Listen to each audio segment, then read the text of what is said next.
Helmet ധരിച്ചാൽ ധരിച്ചാലും ഇപ്പൊ sir ഈ കണ്ണട വെച്ചിട്ട് കണ്ണട ഫസ്റ്റിൽ വെച്ച ദിവസം ഓർക്കുന്നുണ്ടോ? ഇത്രമാത്രം ഇറിറ്റേഷൻ എന്തെങ്കിലും ഉണ്ടായിരുന്നു? ഇന്ന് കണ്ണട വെച്ച് നമ്മൾ മുഖം കഴുകാറില്ലേ? കണ്ണട വെച്ച് മുഖം കഴുകും, കണ്ണടയിൽ നമുക്ക് ഓർമ്മ ഉണ്ടാവില്ല. അതുപോലെ തന്നെ ഹെൽമെറ്റ് എന്നല്ല ഏത് ഫോറിൻ ബോഡിയും ശരീരത്തിൽ വരുമ്പോൾ ഉണ്ടാകുന്ന ഇറിറ്റേഷൻ ഉണ്ടാവും. പിന്നെ സ്വാഭാവികമായിട്ട് എയർ വെന്റിലേഷൻ കുറയുമ്പോൾ ഉണ്ടാകുന്നതും.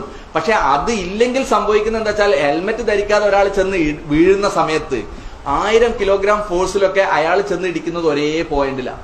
1000 കിലോഗ്രാമിൽ ഇവിടെ ഒരു ഇടി കിട്ടുക എന്ന് പറഞ്ഞു കഴിഞ്ഞാൽ തല തകർന്ന് തലച്ചോറ് ചിഹ്നമെന്നാവും. അതേസമയം ഹെൽമെറ്റ് വെച്ചാൽ മൊത്തം ഇതിന്റെ ഏരിയയിലാണ് അത് വരുന്നത്. അത് ഏകദേശം 100 സ്ക്വയർ സെന്റിമീറ്ററോളം ഉണ്ടാവും ആ റൗണ്ട് ഫിഗർ.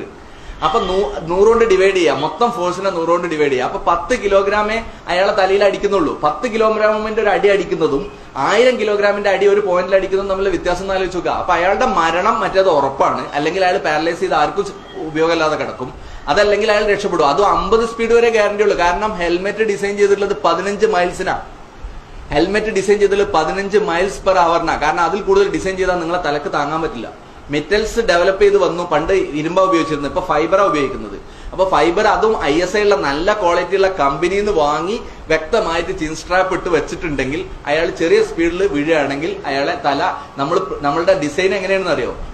ആദ്യം മോട്ടോർ സൈക്കിൾ വീഴുന്ന സമയത്ത് ഷോൾഡർ ഒക്കെ തട്ടും, എന്നിട്ട് ഡ്രാഗ് ചെയ്ത് പോയിട്ട് തല ഇടിക്കും. അങ്ങനെ വരുമ്പോ 15 സ്പീഡ് ഉണ്ടാവുള്ളൂ എന്ന ഒരു ധാരണയിലാണ് അത് ചെയ്യുന്നത്.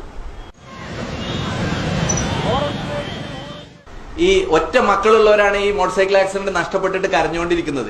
അപ്പൊ നമ്മളെ കുട്ടികളും നമ്മളിപ്പോ വീട്ടിൽ നിന്ന് മോട്ടോർ സൈക്കിൾ ഒന്നും വാങ്ങിക്കൊടുത്തിട്ടില്ല, പക്ഷെ സ്കൂളിലേക്ക് പോയി. സ്കൂളിൽ നിന്ന് സുഹൃത്ത് മോട്ടോർ സൈക്കിളായിട്ട് വരുന്നു. അതൊരു അശ്രദ്ധയായിട്ടുള്ള രക്ഷിതാവിന്റെ കുട്ടിയായിരിക്കും. ആ കുട്ടിയിൽ നിന്ന് ഷെയർ ചെയ്തിട്ട് അവർ പോയിട്ട് ആക്സിഡന്റ് ആവുന്നു. നമുക്ക് ഫോൺ വരുമ്പോൾ നമ്മളെ കുട്ടി ആക്സിഡന്റ് ആയി മരിച്ചു എന്നോ അല്ലെങ്കിൽ മരിച്ചതിനേക്കാൾ കഷ്ടമായ വിധത്തിൽ ജീവിതകാലം മുഴുവൻ തകർന്നു കിടക്കുന്ന രൂപത്തിലാണ് കാണുന്നത്.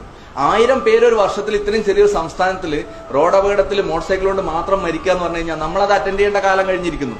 പിന്നെ ഹെൽമെറ്റ് വെച്ചാൽ ഉണ്ടാകുന്ന ചൂടാണോ ഹെൽമെറ്റ് വെച്ച് കിട്ടുന്ന ജീവനാണോ പ്രധാനം എന്നുള്ളതാണ് ചോയ്സ് നമ്മളുണ്ട്. ഏതാണ് പ്രധാനം? പ്രോസ് ആൻഡ് കോൺസ് നോക്കിയിട്ടാണ് നമ്മളൊക്കെ തീരുമാനിക്കുന്നത്.